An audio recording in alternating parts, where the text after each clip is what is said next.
Fatty liver ನಮಗೆಲ್ಲ ಗೊತ್ತಿರಂಗೆ ನಾವು ತಿನ್ನುವಂಥ ಆಹಾರ ಕ್ರಮದಲ್ಲಿ ಅತಿಯಾದ ಸಕ್ಕರೆ ಅಂಶ ಇರುವಂಥದ್ದು ಅತಿಯಾದ ಧಾನ್ಯಗಳಿಂದ ಉಂಟಾಗುತ್ತೆ.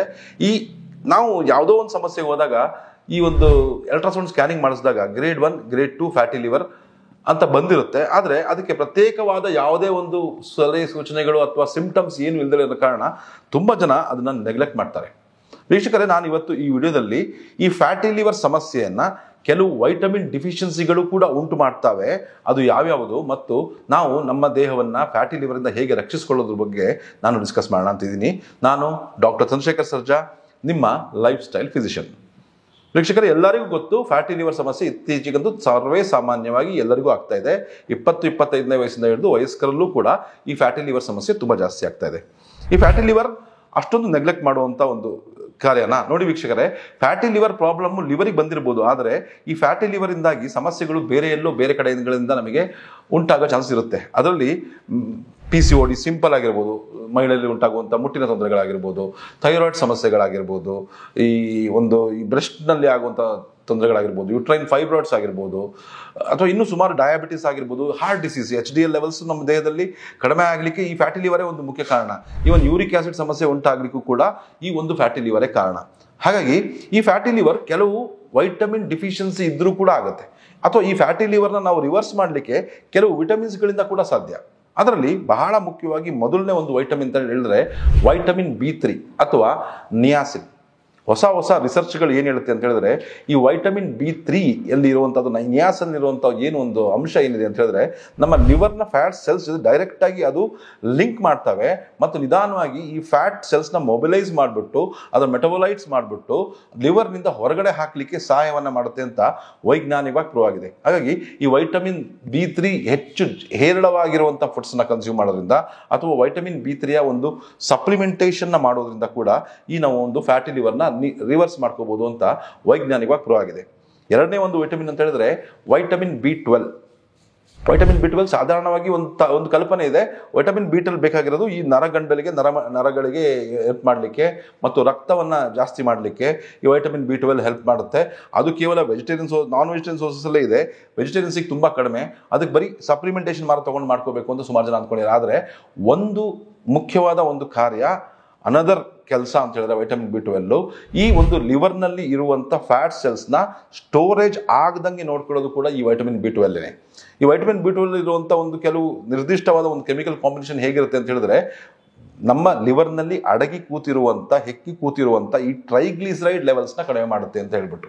ಹಾಗಾಗಿ ಸುಮಾರು ಜನ ನೋಡಿ, ಈಗ ಟ್ರೈಗ್ಲಿಸರೈಡ್ ಲೆವೆಲ್ಸ್ ಜಾಸ್ತಿ, ನಮ್ಮ ಲಿವರ್ನಲ್ಲಿ ಫ್ಯಾಟ್ ಅಂತ ಹೇಳಿದ್ರೆ ಟ್ರೈಗ್ಲಿಸರೈಡ್ ಲೆವೆಲ್ಸ್, ನಾವು ತಿನ್ನಂಥ ಆಹಾರದಲ್ಲಿ ಇರುವಂಥ ಸಕ್ಕರೆ ಅಂಶ ಟ್ರೈಗ್ಲಿಸರೈಡ್ ಕನ್ವರ್ಟ್ ಆಗಿಬಿಟ್ಟು ಹೋಗಿ ಲಿವರ್లో ಕೂತ್ಕೊಳ್ಳುತ್ತೆ. ಆದರೆ ಈ ಟ್ರೈಗ್ಲಿಸರೈಡ್ನ ಮೊಬಿಲೈಸ್ ಮಾಡಬೇಕು ಅಂದರೆ ನಮಗೆ ವೈಟಮಿನ್ B3 ಮತ್ತು ವೈಟಮಿನ್ B12 ಅರುವಂಥ ಈ 2 B ಕಾಂಪ್ಲೆಕ್ಸ್ಗಳು ತುಂಬ ಮುಖ್ಯ. ನಾನು ಇದರ ಸೋರ್ಸಸ್ಗಳ ಬಗ್ಗೆ ಮತ್ತು ನಿಮ್ಮ ಒಂದು ಹೇಗೆ ರಿವರ್ಸ್ ಮಾಡ್ಕೋಬೇಕು, ಯಾವ ಒಂದು 2 ಥರ ಡಿಫರೆಂಟ್ ಆಗಿರುವಂಥ 2 ರೆಸಿಪೀಸ್ನ ನಾನು ವಿಡಿಯೋ ಕೊನೆಯಲ್ಲಿ ಹೇಳ್ತೀನಿ. ಅದಕ್ಕಿಂತ ಮುಂಚೆ ಇನ್ನು 2 ವಿಟಮಿನ್ಗಳು ಬಹಳ ಮುಖ್ಯ ಇದೆ. ಅದರಲ್ಲಿ ಒಂದು ವೈಟಮಿನ್ ಇ. ಈ ವೈಟಮಿನ್ ಇ ಒಂದು ಬಹಳ ಮುಖ್ಯ ಈ ಫ್ಯಾಟಿ ಲಿವರ್ನ ರಿವರ್ಸ್ ಮಾಡಲಿಕ್ಕೆ.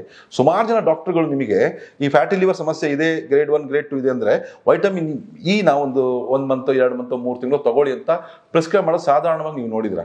ಅದು ಯಾಕೆ ಅಂತ ಹೇಳಿದ್ರೆ ಈ ವೈಟಮಿನ್ ಇ ಅಲ್ಲಿ ಹೇರಳವಾದ ಆಂಟಿ ಆಕ್ಸಿಡೆಂಟ್ಸ್ ಇರುತ್ತೆ. ನಮ್ಮ ಫ್ಯಾಟ್ನ ಆಕ್ಸಿಡೈಸ್ಡ್ ಫಾರ್ಮಲ್ಲಿ ಏನು ಸ್ಟೋರ್ ಆಗಿರುತ್ತೋ ಫ್ಯಾಟಿ ಲಿವರ್ನಲ್ಲಿ ಅದನ್ನ ಆಂಟಿ ಆಕ್ಸಿಡೆಂಟ್ ಎಫೆಕ್ಟ್ನ ಮೂಲಕ ಅದನ್ನ ಮೊಬಿಲೈಸ್ ಮಾಡಿಬಿಟ್ಟು ಅದನ್ನ ನಮ್ಮ ಸರ್ಕ್ಯುಲೇಷನ್ ತಂದುಬಿಟ್ಟು ಎನರ್ಜಿಯಾಗಿ ಕನ್ವರ್ಟ್ ಮಾಡೋಕೆ ಈ ವಿಟಮಿನ್ ಕೈಯಲ್ಲಿ ಶಕ್ತಿ ಇದೆ. ಹಾಗಾಗಿ ಒಂದು ತುಂಬ ವೆರಿ ಇಂಪಾರ್ಟೆಂಟ್ ವೈಟಮಿನ್ ಅಂತ ಹೇಳಿದ್ರೆ ಈ ವೈಟಮಿನ್ ಇ. 4ನೇ ಒಂದು ವಿಟಮಿನ್ ಅಂತ ಹೇಳಿದ್ರೆ ವೈಟಮಿನ್ ಡಿ. ನಾವೆಲ್ಲ ಕೇಳಿರ್ಬೋದು ಇಂಟರ್ಮಿಟೆಂಟ್ ಫಾಸ್ಟಿಂಗ್ ಅಂತ. ಸಾಧಾರಣವಾಗಿ ಎಲ್ಲರೂ ವೆಯ್ಟ್ ಕಡಿಮೆ ಮಾಡೋಕ್ಕೋಸ್ಕರ ಈ ಇಂಟರ್ಮಿಟೆಂಟ್ ಫಾಸ್ಟಿಂಗ್ನ ಮಾಡ್ತಾರೆ. ಈ ಇಂಟರ್ಮಿಟೆಂಟ್ ಫಾಸ್ಟಿಂಗ್ನಲ್ಲಿ ಒಂದು ಪ್ರೋಸೆಸ್ ಡೆವಲಪ್ ಆಗುತ್ತೆ. ಏನಂದರೆ ಅದಕ್ಕೆ ಆಟೋಫೇಜಿ ಅಂತ ಹೆಸರು. ಆಟೋಫೇಜಿ ಅಂದರೆ ತನ್ನ ಸೆಲ್ಸನ್ನು ತಾನೇ ಹಳೆಯ ಸತ್ತು ಹೋದ ಜೀವಕೋಶಗಳನ್ನು ತಿಂದುಬಿಟ್ಟು ಹೊಸ ಜೀವಕೋಶಗಳನ್ನು ಉತ್ಪಾದನೆ ಮಾಡುವಂಥ ಒಂದು ಕೆಪಾಸಿಟಿ ಇರುವಂಥದ್ದು ಇದು. ಆದರೆ ಈ ವೈಟಮಿನ್ ಡಿ ಅನ್ನೋದು ಲಿವರ್ನಲ್ಲಿ ಈ ಆಟೋಫೇಜಿನ ಆಕ್ಟಿವೇಟ್ ಮಾಡುತ್ತೆ ಅಂತ ವೈಜ್ಞಾನಿಕ ಪ್ರೂವ್ ಆಗಿದೆ. ಅಂತ ಹೇಳಿದ್ರೆ ಹಳೆಯ ಜೀವಕೋಶಗಳು liver dead cells, liver fibrosis ಆಗಿದ್ದರೆ ಕೂಡ ಇದು ರಿವರ್ಸ್ ಮಾಡುತ್ತೆ ಅಂತ ಹೇಳ್ಬಿಟ್ಟು ವೈಟಮಿನ್ ಡಿಗೆ ಸುಮಾರು ಫಂಕ್ಷನ್ ಇದೆ. ನಮ್ಮ ಕ್ಯಾಲ್ಶಿಯಂನ ಮೂಳೆಗಳಲ್ಲಿ ಸೇರಿಸುವಂಥದ್ದು ಇರ್ಬೋದು, ನಮ್ಮ ಇಮ್ಯೂನ್ ಸಿಸ್ಟಮ್ ಚೆನ್ನಾಗಿರ್ಬೋದು, ನಮ್ಮ ಕಣ್ಣಿಗೆ, ನಮ್ಮ ಕೂದಲಿಗೆ, ನಮ್ಮ ಚರ್ಮಕ್ಕೆ, ನಮ್ಮ ಉಗುರಿಗೆಲ್ಲ ಕೂಡ ಈ ವೈಟಮಿನ್ ಡಿ ಬಹಳ ಮುಖ್ಯ. ಅದೇ ರೀತಿಯಲ್ಲಿ ಈ ನಮ್ಮ ಫ್ಯಾಟಿ ಲಿವರ್ ಸಮಸ್ಯೆ ಇದ್ದವ್ರಲ್ಲೂ ಕೂಡ ಒಂದು ಒಳ್ಳೆಯ ಸಪ್ಲಿಮೆಂಟೇಷನ್ 60 60,000 ಯೂನಿಟ್ಸ್ ಪರ್ ವೀಕ್, ವಾರಕ್ಕೆ ಒಂದ್ಸಲ 60,000 ಯೂನಿಟ್ಸ್ ಇರುವಂಥ ವೈಟಮಿನ್ ಡಿ ರೆಗ್ಯುಲರ್ ಕನ್ಸಮ್ ಮಾಡ್ತಾ ಬಂದಲ್ಲಿ ಈ ಫೈಬ್ರೋಸಿಸ್ ಆಗಿದ್ರು ಕೂಡ, ಅಂದರೆ ಸ್ವಲ್ಪ ಲೈಟಾಗಿ ಈಗ 3 ಸ್ಟೇಜ್ ಆದಮೇಲೆ, ಗ್ರೇಡ್ 3 ಫ್ಯಾಟಿ ಲಿವರ್ ಆದಮೇಲೆ ಫೈಬ್ರೋಸಿಸ್ ಆಗಕ್ಕೆ ಶುರು ಆಗಿರುತ್ತೆ.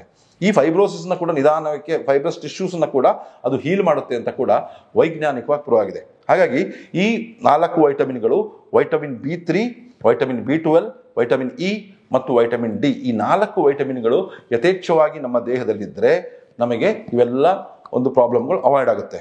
ನಾನು ಈ ರೆಸಿಪೀಸ್ ಹೇಳೋಕ್ಕಿಂತ ಮುಂಚೆ ಈ ಫ್ಯಾಟಿ ಲಿವರ್ದು ಕೆಲವು ಕಾಂಪ್ಲಿಕೇಶನ್ಸ್ ಹೇಳ್ತೀನಿ.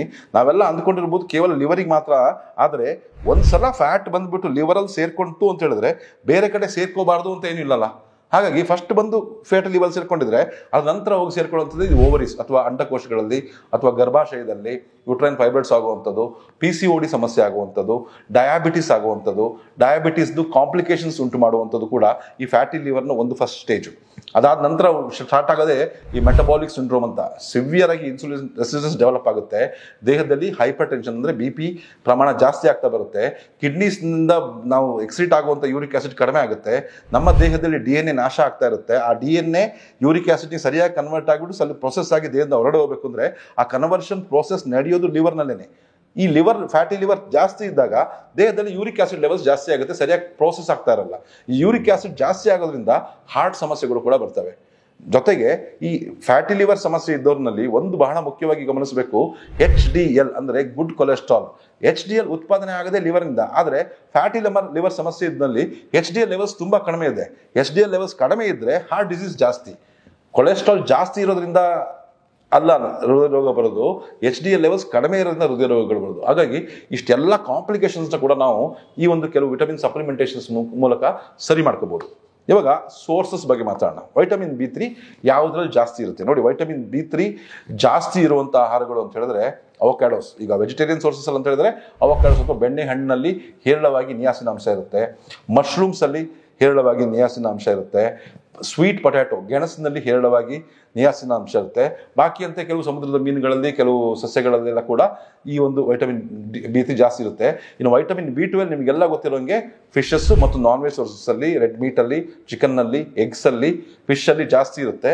ವೆಜಿಟೇರಿಯನ್ ಸೋರ್ಸ್ ಅಂತ ಹೇಳಿದ್ರೆ ತುಂಬ ಕಡಿಮೆ, ಅಂದರೆ ಸ್ವಲ್ಪ ಮಜ್ಜಿಗೆಯಲ್ಲಿ, ಮೊಸರಲ್ಲಿ ಸ್ವಲ್ಪ ನಿಮಗೆ ವೈಟಮಿನ್ B12 ಅಂಶ ಸಿಗ್ಬೋದು. ಕೆಲವು ಟೈಮ್ ಬಸಳೆ ಸೊಪ್ಪಿನಲ್ಲಿ ಸ್ವಲ್ಪ ನಿಮಗೆ ಒಂದು ವಿಟಮಿನ್ B12 ಸಿಗ್ಬೋದು. ವಿಟಮಿನ್ ಇ ಅಂತ ಹೇಳೋದು ಎಲ್ಲ ಥರದ ಆಲಿವ್ ಆಯಿಲ್ ಇರ್ಬೋದು, ಈ ಕೋಕೋನಟ್ ಆಯಿಲ್ ಇರ್ಬೋದು, ಕೋಕೋನಟ್ ಮಿಲ್ಕ್ ಇರ್ಬೋದು, ಇದರಲ್ಲೆಲ್ಲ ಹೇರಳವಾಗಿ ನಿಮಗೆ ಈ ಒಂದು ವೈಟಮಿನ್ ಇನ ಅಂಶ ಸಿಗುತ್ತೆ. ಅದೇ ರೀತಿ ನಿಮಗೆ vitamin D is A sunshine vitamin, ಸಮುದ್ರದ ಮೀನುಗಳಲ್ಲಿ, ಜೊತೆಗೆ ಈ ಒಂದು ಬಿಸಿಲಿನಿಂದ ನಮ್ಮ ದೇಹ ಉತ್ಪಾದನೆ ಮಾಡುವಂಥದ್ದು, ಲಿವರ್ನಲ್ಲಿ ಹೋಗಿ ಸ್ಟೋರ್ ಆಗುವಂಥದ್ದು ಈ ವೈಟಮಿನ್ ಡಿ. ಸೊ ಹಾಗಾಗಿ ಈ ಥರ ಒಂದು ಸೋರ್ಸಸ್ನ ಇಟ್ಕೊಂಡು ಮಾಡುವಂಥದ್ದು ನೋಡಿ. ಇವಾಗ ಫಸ್ಟ್ ಥಿಂಗ್ ಅಂತ ಹೇಳಿದ್ರೆ ನೀವು ಅತಿಯಾದ ಕಾರ್ಬೋಹೈಡ್ರೇಟ್ ಅಂಶ ಇರೋದನ್ನ ಸ್ಟಾಪ್ ಮಾಡಬೇಕು. ಒಳ್ಳೆಯ ಕೊಬ್ಬನ್ನು, ಒಳ್ಳೆಯ ಪ್ರೋಟೀನ ಸ್ಟಾರ್ಟ್ ಮಾಡಬೇಕು. ವೆಜಿಟೇರಿಯನ್ಸಿಗೆ ಒಂದು ರೆಸಿಪಿ, ನಾನ್ ವೆಜಿಟೇರಿಯನ್ಸ್ಗೆ ಒಂದು ರೆಸಿಪಿ ನಾನು ನಿಮಗೆ ಕೊಡ್ತೀನಿ. ನಿಮ್ಮ ಬ್ರೇಕ್ಫಾಸ್ಟ್ ಬದಲಿಗೆ ಇದನ್ನು ಮಾಡಿ. ಈಗ ನಾನ್ ವೆಜಿಟೇರಿಯನ್ಸ್ ಆಗಿದ್ದಲ್ಲಿ, ನೀವು ಮೀನು ಮಾಂಸ ಮೊಟ್ಟೆ ತಿನ್ನೋರಾಗಿದ್ದಲ್ಲಿ, ನಿಮ್ಮ ತಿಂಡಿಯ ಬದಲಿಗೆ ನೀವು ಇಡ್ಲಿ, ದೋಸೆ, ವಡೆ, ದೋಸೆ, ಪೂರಿ, ಚಪಾತಿ, ಪಲಾವು, ಪುಳಿಯೋಗರೆ ತಿನ್ನೋ ಬದಲಿಗೆ 1 ತಿಂಗಳ ಕಾಲ ಈ ಒಂದು ರೆಸಿಪಿ ಟ್ರೈ ಮಾಡಿ. ಸ್ವೀಟ್ ಪೊಟ್ಯಾಟೊ, ಗೆಣಸಿದೆಯಲ್ಲ, ಈ ಗೆಣಸನ್ನ ಬೇಯಿಸಿ, ಸ್ವಲ್ಪ ಉಪ್ಪು ಹಾಕಿ ಬೇಯಿಸಿ, ಅದನ್ನು ಸಣ್ಣ ಕಟ್ ಮಾಡಿ ಅದನ್ನು ಫಿಶ್ ಜೊತೆ ತಗೊಳ್ಳಿ.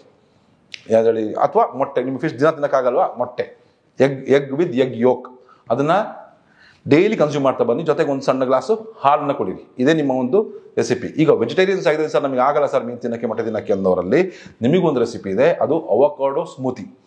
ಅವಕಾಡೋ ಅಂತ ಹೇಳಿದ್ರೆ ಬೆಣ್ಣೆ ಹಣ್ಣು ತೊಗೊಳ್ಳಿ, ಬಟರ್ ಫ್ರೂಟ್ ಅಂತ ಸಿಗುತ್ತಲ್ಲ, ಅದನ್ನ ಒಂದು ಅರ್ಧ ಪೀಸ್ ತೊಗೊಂಡ್ಬಿಟ್ಟು ಅದನ್ನ ತೆಂಗಿನ ಹಾಲು ತೊಗೊಳ್ಳಿ. ತೆಂಗಿನ ಹಾಲು, ತೆಂಗಿನ ತುರಿಯನ್ನು ನೀರಿಗೆ ಹಾಕ್ಬಿಟ್ಟು ಮಿಕ್ಸಿ ಹಾಕಿಬಿಟ್ಟು ಚೆನ್ನಾಗಿ ರುಬ್ಬಿದ್ರೆ, ಹಿಂಡಿದ್ರೆ ಗಟ್ಟಿಯಾದ ಕೋಕೋನಟ್ ಮಿಲ್ಕ್ ಸಿಗುತ್ತೆ.